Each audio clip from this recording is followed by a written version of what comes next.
3 ans, c'est le temps qui s'est écoulé entre le décevant et épileptique Devil May Cry 3 et ce 4e épisode tout en haute définition. Pas de doute, Capcom a laissé mûrir le projet le temps voulu pour ne pas décevoir les adorateurs de Dante, ou à l'inverse lui racheter une notoriété après la débâcle du dernier volet sur PS2. Dante n'est plus, ou presque, puisque c'est Nero qui est désormais envoyé sur l'estrade pour réciter sa leçon, ou faire le pitre, allez savoir. Est-ce la grève prolongée des scénaristes de Hollywood qui a forcé Capcom à écrire le scénario de Devil May Cry 4 par ses propres moyens? Toujours est-il que l'histoire du jeu n'entrera pas dans les annales et ne fera que renforcer le côté léger narratif dont souffre continuellement le jeu vidéo.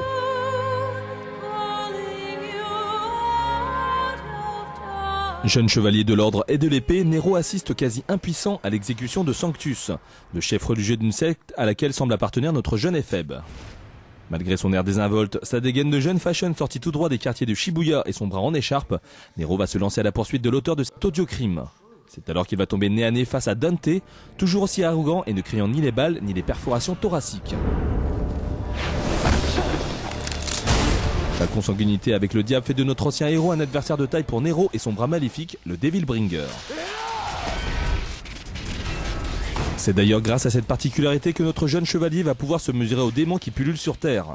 Scénaristiquement donc, mais en termes de gameplay, ce bras démoniaque est également le point névralgique, le cœur de Devil May Cry 4.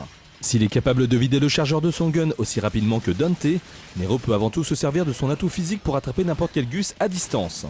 Entrent alors en jeu les chops et autres lancers féroces qui dynamisent le gameplay et permettent surtout de réaliser des combos variés et souvent combinés avec le reste des capacités du personnage. Certes puissant, le bras démoniaque de Nero ne serait pas grand chose sans la Red Queen, cette épée massive dotée d'un mécanisme spécial qui lui permet de se charger et ainsi augmenter sa force de frappe et faire jaillir quelques étincelles histoire de faire classe. Évidemment, les combinaisons entre les deux armes sont multiples et s'amplifient davantage lorsque Nero s'amuse à planer quelques secondes dans les airs.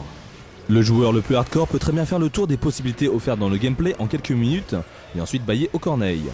Mais Capcom a judicieusement pensé à distiller les techniques au fil de l'aventure, à travers des aptitudes à débloquer, ou plutôt à échanger contre des orbes ou des âmes fières.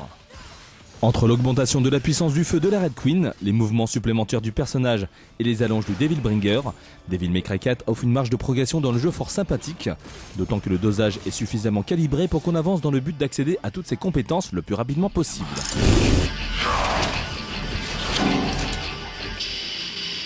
Côté réalisation, Devil May Cry 4 met à l'amende n'importe quel autre jeu de sa catégorie.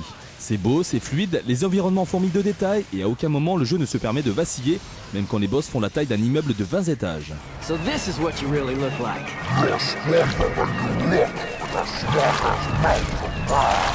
Ces derniers sont plutôt légion et permettent de clôturer un chapitre avec une bonne dose d'adrénaline. Quoi qu'il en soit, Capcom peut être fier du résultat graphique de son titre qui fait indéniablement partie des plus beaux jeux de sa génération, aux côtés de Gears of War, Lost Planet, Dead Rising ou bien encore Uncharted Drake's Fortune. Et ça, ce n'est pas rien. Avec ses 20 missions ponctuées de phases d'exploration, de séquences de plateforme et ses innombrables ennemis à nettoyer dans une zone, Devil May Cry 4 offre une durée de vie très honorable. Comptez entre 10 et 12 heures de jeu pour boucler totalement l'aventure et plus si la replay value vous intéresse.